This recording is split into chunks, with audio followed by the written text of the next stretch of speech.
Hi guys, this is Sahit and welcome to Conversation with Ceipal, a show where we show you today's most successful and innovative talent and HR practitioners regularly. Today we're joined by Matt Charney. Matt here is the Executive Editor at Recruiting Daily and Chief Content Officer and Allegis Global Solutions. Matt, welcome to the first ever show. How are you? Thank you very much for having me. Excited to be your first guest. Yeah. So, of course, so I'm aware of who you are. However, do you think you could give us a quick background of yourself for our listeners, a quick overview of your journey to where we are today? That's a very complex question. So, essentially, I got into recruiting like everyone does, sort of by accident. I was working in the talent department at Comedy Central, and I saw a job for Talent Scout on Craigslist at the time. And not reading it, I went and I interviewed, and I found out that Talent Scout meant recruiter, which I had not heard of before. And essentially, I found out that was trying to sell people jobs, and the hours were good, and the money was good. So I moved into the other type of talent, and since that point in time, I have set up programs and done full cycle recruiting at the executive level for companies like Amgen, the Walt Disney Company, and Warner Brothers. And then I made a move into marketing. And since then, I've led quite a lot of marketing functions within the B2B HR technology space, starting off at Monster, Cornerstone On Demand, and then moving to Recruiting Daily, and finally adding Allegis Global Solutions. So I'm really passionate about the intersection of, I would say, work and technology. Particularly looking at the technology side, I also work an advisor to about 20 different VC-backed startups and help them with product roadmap and go-to-market positioning and messaging. So just try to keep a pulse on what's happening in the world. All right, fantastic. So of course, you've been a recruiter and have transitioned into a marketer, throughout your career. And of course, today, when I go through your blogs, market, I see you do write tons about HR and stuff in your blog. So what about now? So I would say now, I mean, if you're talking about in reference to me, I am neither an HR or recruiting practitioner, nor, to be 100% honest, a marketing practitioner. I actually have moved a little bit more out of, I would say, focusing on core HR stuff. So less concerned about what the Oracles and SAPs are about to release, and more excited about how consumer technology in particular, which is what I pay very close attention to, is influencing both the world of work and the way we hire. But obviously, your profession is profound in today's day and age, and I think that it has come a long way if you think about it when you first started. So I'm sure So I mean, I did know this would be the future now. So recruitment and HR have changed so dramatically. So if you were a recruiter today, what would you say would occupy your mind on a day-to-day basis? So for me, the thing that really occupied my mind on a day-to-day basis was simply the process management. That was always the hardest. And so I think that we talk about a lot of changes in the way that recruiting works. And since I started, actually, I don't know that it's changed all that much, to be 100% honest with you, in the sense that when I first started sourcing, for instance, I was working for, I was the first sourcer hired in an RPO that was eventually became Manpower's RPO, right? And then as that department grew, we'd have people come in, we were recruiting for a construction company at the time, and they would fight over a production home building book where it had all of the professional people who we were looking for listed. And I was like, I don't know why you're fighting over that book. I'm just going to go Google these people, right? And so as it turned out, Google was still kind of new. But the sourcing of candidates is, while automated, has become much easier. I think that you'll get to the offer management still being a battle between what the candidate wants and what the company wants to give. There's this big gap in the middle that is always the hardest thing. And now that I work with a lot of companies that are enterprise employers, and almost unilaterally, I'm being brought in to say, what technology do we need in order to make better hires faster? And it almost always ends up not being a technology issue. it ends up being a process issue on the one hand. So looking at inefficiencies, ways to optimize processes, but I think that certainly what would be top of mind for me is simply getting candidates to call me back. Even in the worst of economies, that was not an easy thing to do, even being able to call with the cachet of some of the name brand companies I've worked with. And so I think that working on different ways to stand out and engage all the talent that's out there, that really hasn't changed that much. Maybe the ease of use to be able to do that en masse has, but ultimately recruiting has the same goal, which is you make a hire for the requisition that's open, right? And whatever it takes to do that really hasn't changed, in the sense that it's still a one-on-one connection, and it still really requires building trust and affinity and relationship with the person, as opposed to, knowing everything about them through data collection or sophisticated analytics or any of the myriad tools we have out there today. It just comes down to building a relationship. We'll circle back to everything that you've said. However, I first like to start off with, so of course, you've been a recruiter, you've transitioned into a marketeer. So what, according to you, what would be the definition of, say, recruitment marketing? So recruitment marketing is a discipline that, to me, involves the positioning of a brand in such a way that it is a differentiated consumer experience from a brand that customers, or if you're B2B, partners would see, right? And so what that really consists of, in my mind, is not only verifying that it's a good place to work and it's a solid culture, good careers, and all the stuff we normally think of, but in a lot of cases, particularly at very big consumer-facing companies, such as like Disney, where I worked at, it's just getting people to think of it as an employer.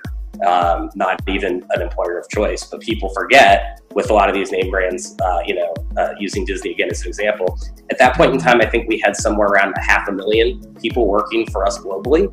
And yet candidates don't really necessarily think of that fact that in order to run a big business, you need a big workforce. And so I think that that's really kind of the goal of recruitment marketing, is to position an employer as being preferential, and not only that, but an employer of choice.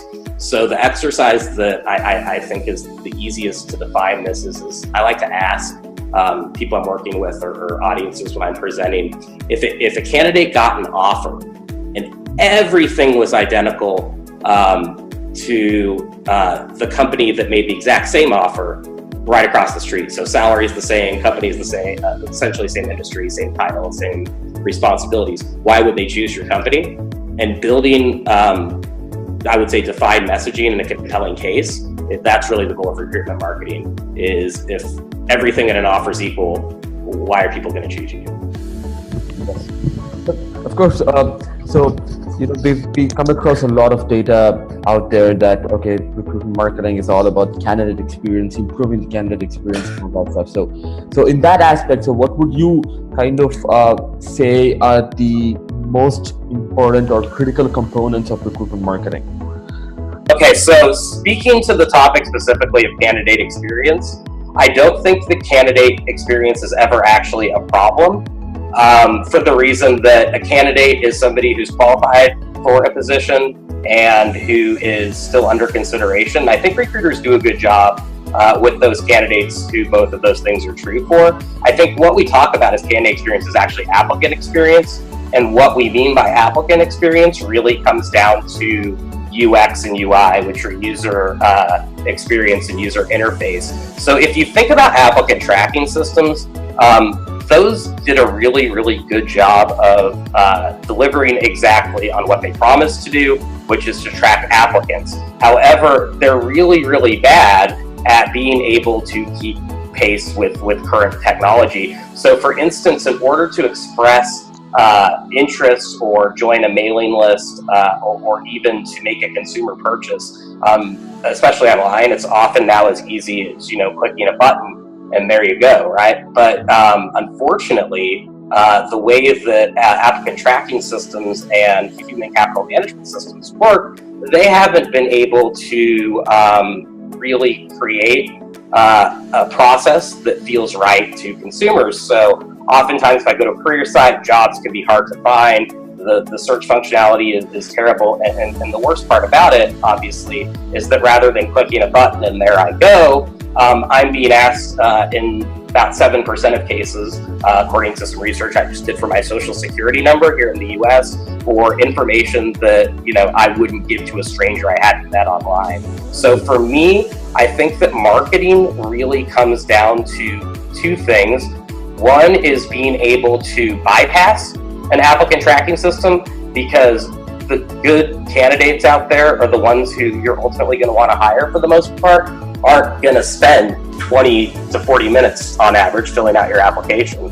And so being able to move them into, we use words like talent communities or talent networks or other things, being able to move them to a CRM or mailing list to develop them while they're to bypass an ATS is important. But I think that also being able to recognize the people who have applied and then be able to use that information to be able to stay in touch with them, even if they aren't under active consideration for an opportunity. I think that's really what it comes down to, is being able to just have as much contact as you can with candidates and develop them as much as possible without having them go through an applicant tracking system. One of the struggles that we hear out there every day, especially when it comes to staffing agencies, is that a lot of candidates, they promise them joining, they confirm, and then they don't show up at work. So for that, do you think marketing can play any role? And if in marketing, so there's a lot of debate about, say, storytelling in recruitment marketing.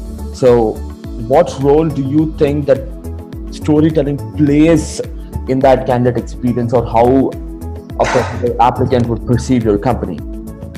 So I don't think that storytelling is a necessary element at all for anything related to recruitment marketing, unless you're dealing with the other side of employer branding, which is essentially more of a public relations than a HR sort of exercise. But all that being said, what I do think is important to really understand is when a candidate doesn't show up for a first day and not at a job, again, that's a process issue.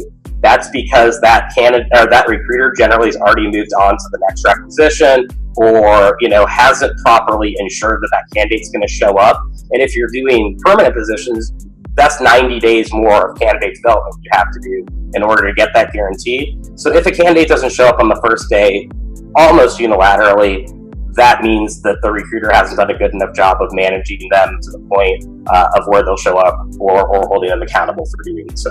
And I think there are some good marketing tools that can help. Things like, being able to send an SMS, or certainly having some sort of automated communication that goes out to explain, okay, this is your first day, this is, where you're supposed to go, here's who you're meeting with, and then, following up to verify they receive that information are going to be there. I think that those are really important touch points. But will recruitment marketing help that? No. And is storytelling important? Absolutely not, unless that story is you having to tell the client why their new hire didn't show up. When it comes to employee value proposition, of course, this is a term that is used by a lot of companies. So what is your take on employee value proposition? So first off, one of the things I get asked for by companies a lot is help us develop an employer value proposition. And unilaterally I say no to that, because that's not something that in my mind is necessarily developed in any way, shape, or form. And there's no such thing as a monolith company culture either. It varies department to department, team to team, relationship to relationship, right? So for me, there's a pretty simple employer value proposition that's true among employers that resonates with candidates, and it's we pay you what you deserve to be paid in full and on time, and it's not a terrible place to be for however long you have to be here, right? And I think we get really clever doing that, but ultimately there have been myriad studies that show, as much as recruiters like to think it's really, about selling a bigger vision or mission or vision or values or any of the stuff we associate with EVP, ultimately people understand work is work, and their two biggest drivers are they like the people they work with and that they get paid at or above market. So if you can take care of the two of those, you don't really need an EVP. You're good to go.